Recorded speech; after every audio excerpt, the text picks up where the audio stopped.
À en croire ma chère et tendre, je fais une thèse sur le camembert. Demandez à mes parents, et ils vous diront que leur fils travaille sur la croûte du fromage. Mon entourage n'a pas l'air de bien saisir l'intérêt pourtant capital de ma tâche. Bon.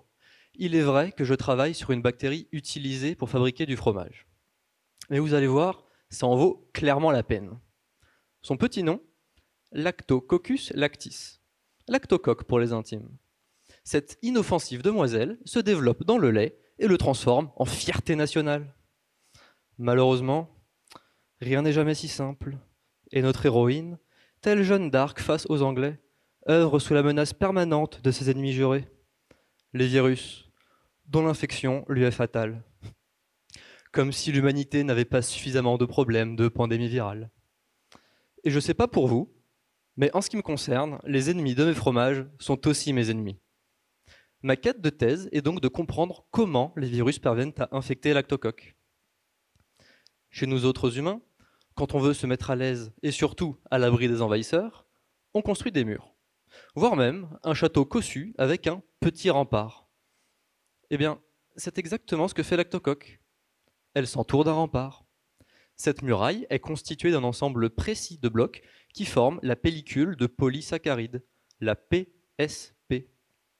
Et c'est justement en s'accrochant à cette PSP, ce fameux rempart, que les virus sont capables de prendre d'assaut la citadelle bactérienne. Et d'ailleurs, parlons-en de ce rempart.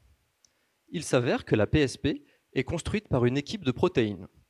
Pour produire cette pellicule de polysaccharides, ces bâtisseurs utilisent des monosaccharides comme pierre de taille qu'ils assemblent dans un ordre bien précis. Pour identifier le rôle de chaque membre de cette équipe de construction, j'ai besoin de les séparer les uns des autres et de les faire travailler seuls. Concrètement, je prends toutes les protéines de la bactérie et je fais passer ce petit monde à travers différents tamis. Une fois la protéine qui m'intéresse isolée, il ne me reste plus qu'à la mettre au travail et à répéter le processus avec les autres membres de l'équipe de construction. De cette façon, je pourrais montrer, in vitro, quel monosaccharide, donc quelle pierre de taille, chaque constructeur utilise pour produire la PSP, et donc comment Lactocoque s'y prend pour construire son rempart. Finalement,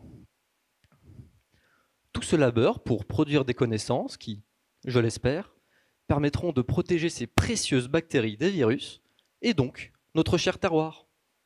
Mais, je vous l'avais bien dit que c'était capital comme quête, non? Bon, par contre ils ont raison, je travaille bien sur le fromage.